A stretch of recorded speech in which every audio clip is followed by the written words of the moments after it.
Good morning and happy almost Easter. I wanted to read you a book today by Patricia, Polacco, and she posted online that anyone could read her books and share them online. So I'm taking advantage of this. And this is Rechenka's Eggs by Patricia, Polacco. Sally's here today to read with us.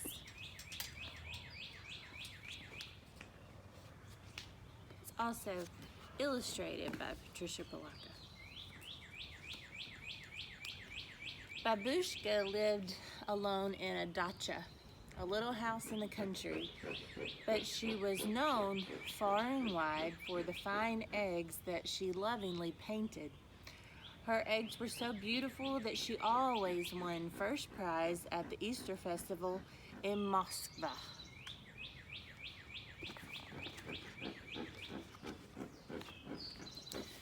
Each day, Babushka would take the shell of an egg from her basket and paint it in wonderful designs, using the shapes of stars and flowers, triangles and circles. Through the long, cold winter, Babushka painted. See the picture?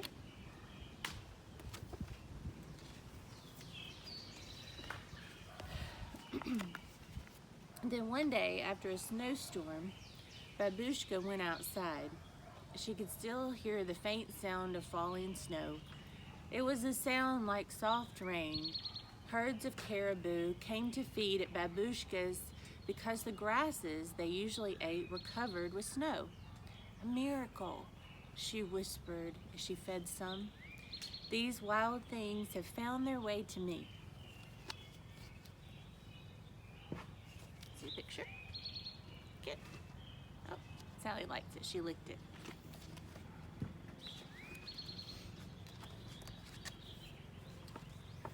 Just then, a flock of noisy geese honked loudly overhead. As they glided over the snow, one of them faltered and fell from the sky. Babushka went to where the goose lay crumpled in the snow. A hunter did this, Babushka grumbled.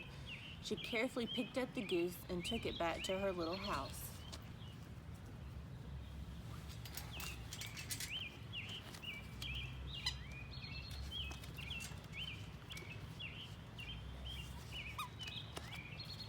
There she fed the little goose from her own table and put the goose in her best basket lined with the warmest quilt from her own bed.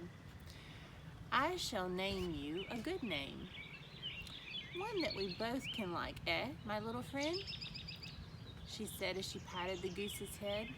How do you like Rechenka? Yes? Then Rechenka it shall be. With Babushka's care, Rechenka grew strong as each day passed. To repay her kindness, Rechenka laid an egg for breakfast every morning.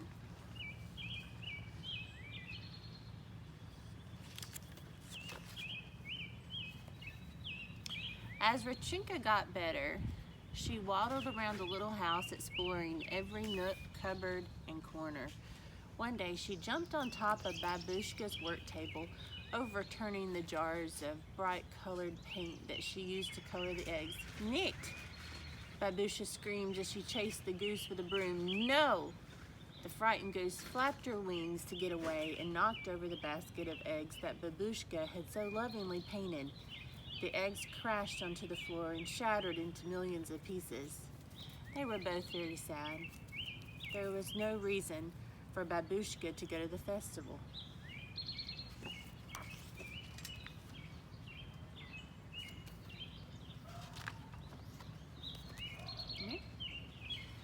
The next morning, Babushka slowly got out of bed and trundled over to Rechenka's basket to get her morning egg. But when she reached into the middle of the quilt, she picked out the most brilliantly colored egg that she had ever seen. A miracle, Babushka whispered, a miracle.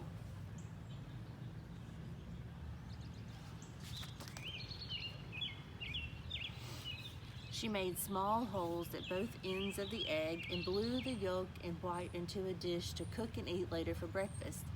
Then she held the egg up to the morning light and marveled at its beauty. After that, every morning, For 12 mornings there was another egg, each more beautiful than the one laid the day before. Soon Babushka had enough eggs to take to the festival in Moskva. How wonderful, she thought. A miracle has replaced the eggs that were broken.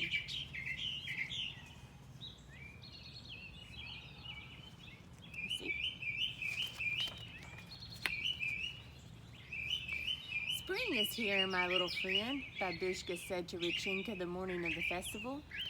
Soon now you will be flying off to the north with your flock.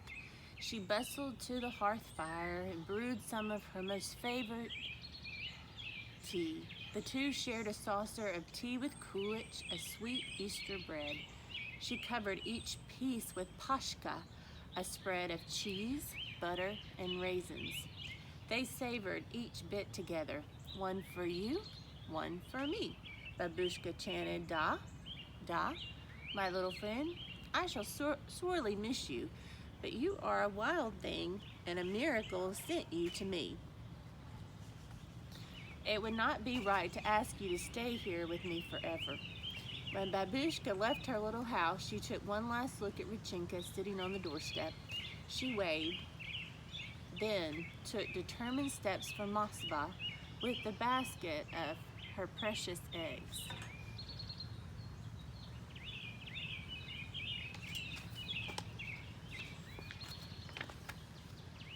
She crossed Lebatov Valley where the caribou mothers were walking their newborn calves.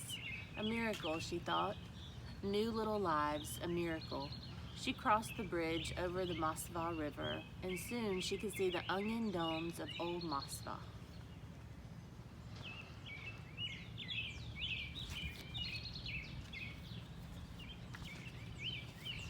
The festival was bright and exciting. There were goat carts selling kulich, processions, dancers, jugglers, and laughing children playing and running. Babushka showed her old friends the eggs. Her eggs are the most beautiful in all of Russia, they thought.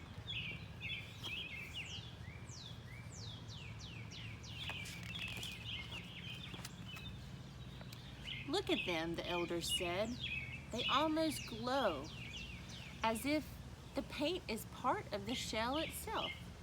The judges picked Babushka's eggs as the most beautiful. Babushka was so happy.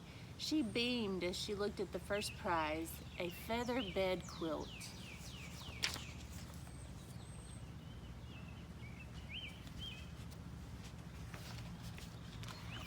As Babushka made her way homeward, a honking flock of geese flew overhead.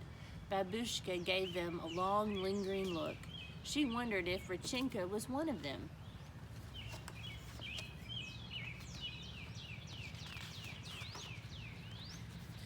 When Babushka arrived at her home that evening, Rechenka was gone, alone.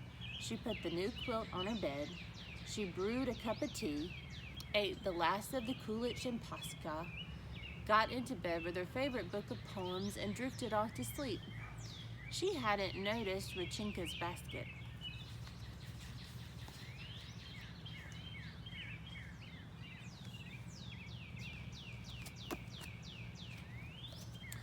But that night, Babushka was awakened from a sound sleep by an ever so small sound.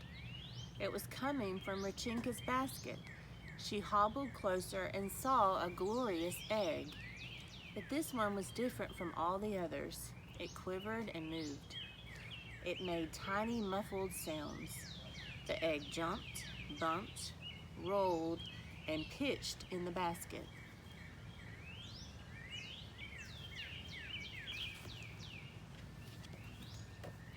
Then there was a crack, and Babushka could see the very special gift that Rechenka had left for her. All a miracle, Babushka said, and this little goose remained with Babushka always. The end.